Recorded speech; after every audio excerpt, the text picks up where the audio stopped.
दोस्तों, आपको मेरा प्यारा नमस्कार। इस कहानी को सुनने से पहले आप इस चैनल को लाइक, शेयर और सब्सक्राइब ज़रूर करें। ये कहानी अमर नाम के एक व्यक्ति की है, जिसकी शादी श्रावस्ती ज़िले की रहने वाली पूनम से हुई थी, जो नोएडा का रहने वाला था। वो दोनों एक ही कॉलेज में पढ़ते थे। अमर पहले से ही बीटेक की पढ़ाई कर रहा था।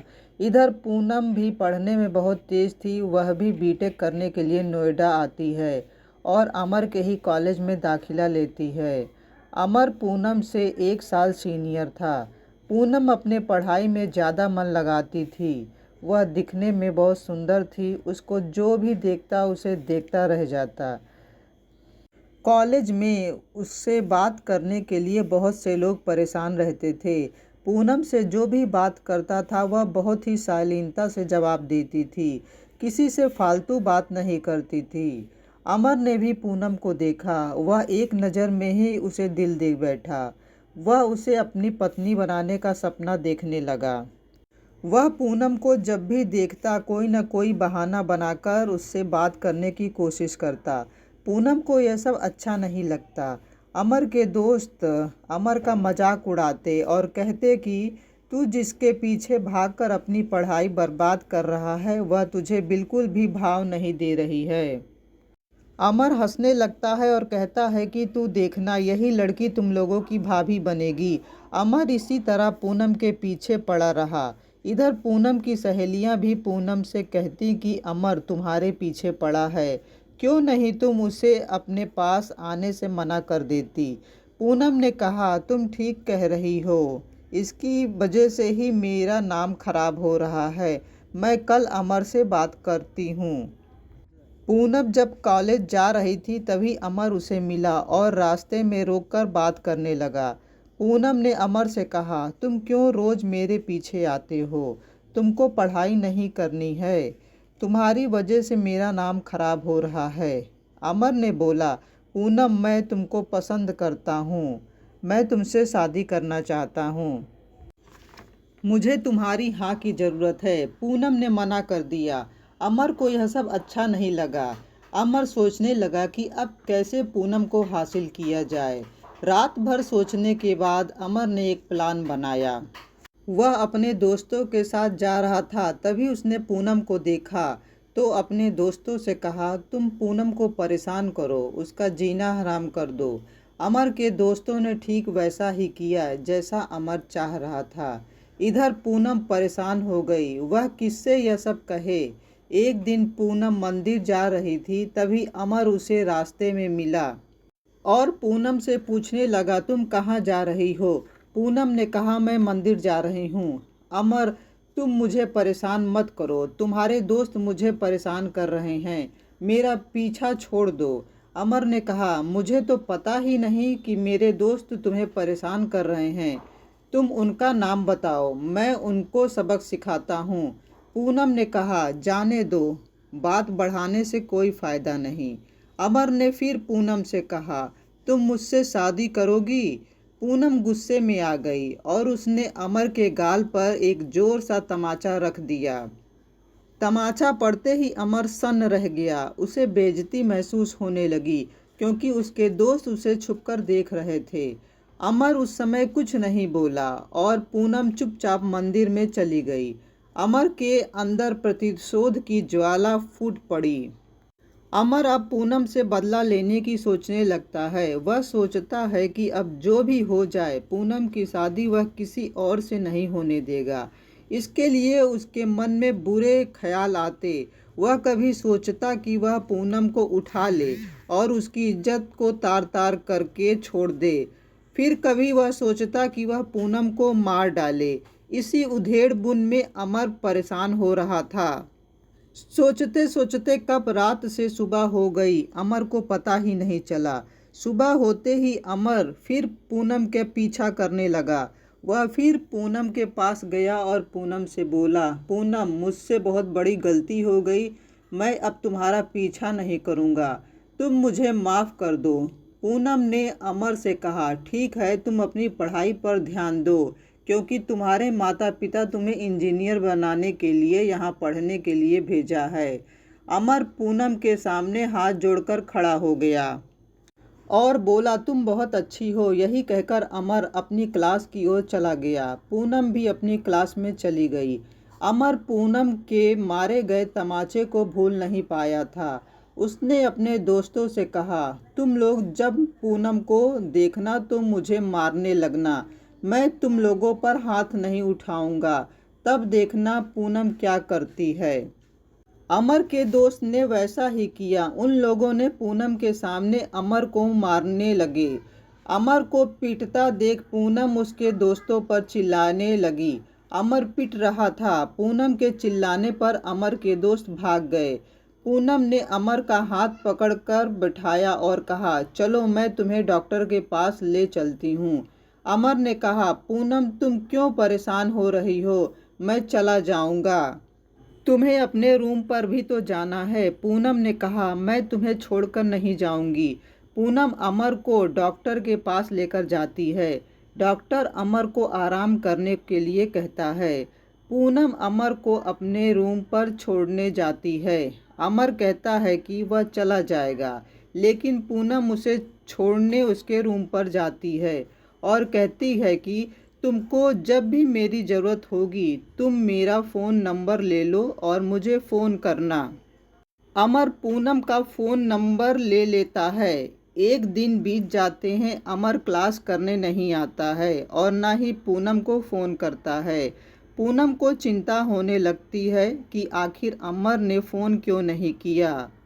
वह क्लास खत्म होने के बाद अमर के रूम पर जाती है। पूनम देखती है कि अमर लेटा है। पूनम ने अमर से पूछा, तुमने कुछ खाया है कि नहीं। अमर ने कहा, नहीं, बाद में खा लूँगा। पूनम ने देखा कि खाना तो बना ही नहीं है। पूनम ने कहा, जब खाना बना ही नहीं है तो तुम क्या खाओगे। पूनम ने खाना बनाया और अमर को खाने को दिया। उसने रूम में फैले कपड़ों को भी व्यवस्थित किया। पूनम को अमर पर दया आ रही थी। पूनम अब रोज़ अमर से मिलने लगी। अमर की तबीयत में सुधार हो गया था। पूनम अमर से मिलने आई तो अमर ने कहा, पूनम तुम मेरे लिए रोज़ खाना बनाती हो, अब मैं तुम्हारे लिए खाना बना रहा हूँ, तुम खा के जाना। पूनम ने कहा, नहीं, मुझे जाना है। अमर के जिद करने पर पूनम रुक जाती है और अमर का बनाया खाना खाने को तैयार हो जाती है। अमर अभी भी पूनम के मारे हुए तमाचे को भूल नहीं पाया था। उसने पूनम को खाना निकालने को कहा। पूनम हंसते हुए खाना निकालती है। जब वह अमर को खाना देती है तो अमर उसके हाथ को प्यार से पकड़ता है। पूनम अमर को देखती है। अमर पूनम से कहता है कि तुमने मेरी इतनी सेवा की है, मुझे तुमसे प्यार हो गया है। अगर तुम मना करती हो तो मैं तुम पर ज़बरदस्ती नहीं करूँगा। पूनम को अमर की सादगी पसंद आ गई। उसने भी अमर का हाथ पकड़ लिया। अमर ने पूनम को गले लगा लिया। अब दोनों मिलने लगे। दोनों की पढ़ाई पूरी हो गई और उन दोनों ने कंपनी ज्वाइन कर ली। अमर ने कहा, पूनम अब हम लोगों को शादी कर लेनी चाहिए। पूनम ने कहा, पहले हम अपने घर वालों से बात कर लेनी चाहिए। अमर और पूनम ने अपने अपने घर वालों से बात की और दोनों के परिवार वाले शादी के लिए तैयार हो गए। बड़े धूमधाम से दोनों की शादी हुई। पूनम की विदाई अमर के घर में हो गई। नई बहू को देखकर सभी लोग खुश थे।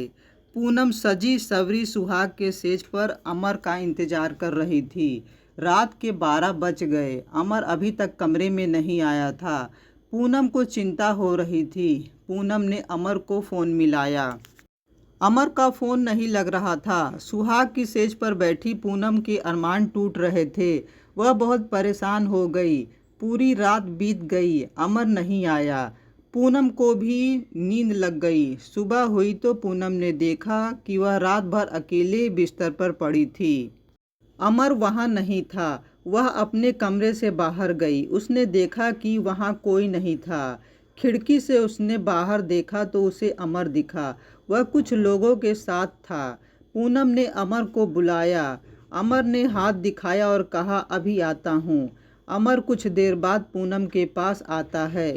पूनम अमर से कहती है कि तुम रात भर कहाँ थे, मैं तुम्हारा इंतज़ार कर रही थी। तुम्हारे घर के लोग कहाँ गए? अमर ने पूनम से कहा, तुम इतनी बुरी होगी मैंने कभी सोचा ही नहीं था। मुझे कुछ काम था, मैं 1 बजे तुम्हारे पास आया। मैंने देखा तुमने कमरे की लाइट बंद कर रखी थी और तुम किसी और की बाहों में थी। पूनम ने कहा, अमर तुम ये क्या कह रहे हो? अमर ने कहा, मुझे मालूम था तुम मेरा विश्वास नहीं करोगी, इसलिए मैंने तुम्हारी कुछ फ़ोटो ली है। मैं अब तुम्हारे साथ नहीं रहूँगा। अमर ने पूनम को फ़ोटो दिखाना शुरू किया। पूनम रोने लगी। अमर ने कहा, ये फ़ोटो मैं तुम्हारे घर पर भी भेज दूँगा। तुम्हारे घर के लोग भी तो जाने कि तुम कैसी हो। पूनम ने रोते हुए कहा, अमर ये गलत है, मुझे नहीं पता ये क्या था, मैं तो तुम्हारा इंतज़ार कर रही थी। अमर ने कहा, तुम अब इस घर से चली जाओ। पूनम ने कहा, मैं अब कहाँ जाऊँगी? अमर ने कहा, मैंने ये फ़ोटो अपने माता पिता को भी नहीं दिखाया है। अगर तुम मेरे साथ रहना चाहती हो तो तुम्हें मेरा कहा मानना पड़ेगा। पूनम ने कहा, मुझे क्या करना है? अमर ने कहा, तुम्हें अब लोगों की रातें रंगीन करनी होगी।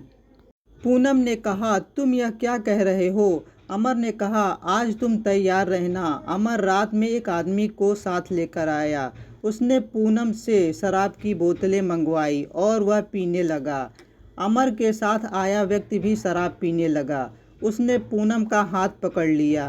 पूनम ने हाथ छुड़ाया तो अमर ने उससे डांटा और बोला, तुम मेरे मेहमान को खुश करो। अमर के साथ आया व्यक्ति पूनम का हाथ पकड़कर उसे कमरे में ले गया और अपनी इच्छा पूरी करने लगा। अमर पूनम का पति था, उसने पूनम की बिल्कुल भी परवाह नहीं की। वह पूनम से चिढ़ता था क्योंकि पूनम ने उसे उसके दोस्तों के सामने तमाचा मारा था। रात भर पूनम अमर के दोस्त के साथ थी। इसी तरह रोज अमर किसी न किसी को घर लेकर आता और पूनम को उसके साथ रात बिताने को कहता। पूनम अपने इस जीवन से तंग आ गई थी। पूनम ने शादी के लिए अपनी कंपनी से छुट्टी ले रखी थी। छुट्टी पूरी होने पर वह अपनी कंपनी में काम करने गई। वहां उसकी सहेली ने कहा, पूनम शादी के बाद हर लड़की का चेहरा खिला हुआ होता है, तुम क्यों टेंशन में हो? पूनम ने कहा, कुछ नहीं। उसकी सहेली ने फिर जोर दिया, पूनम तुम बताओ। पूनम ने बात को टाल दिया। वह घर आई। उसे पता था कि अमर फिर किसी को अपने साथ लेकर आएगा।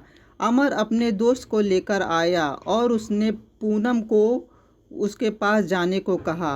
पूनम रोज रोज अपने को लुटता देख रही थी। उसने अपने कमरे की खिड़की से छलांग लगा दी। इस कहानी में आपने सुना कि अमर ने पूनम की ज़िंदगी नरक बना दी। हर लड़की का सपना होता है कि उसका पति उसे प्यार करे, जीवन की हर खुशी दे, लेकिन पूनम का जीवन किसी नर्क से कम नहीं था। अंत में उसने अपने जीवन को ही ख़त्म कर दिया।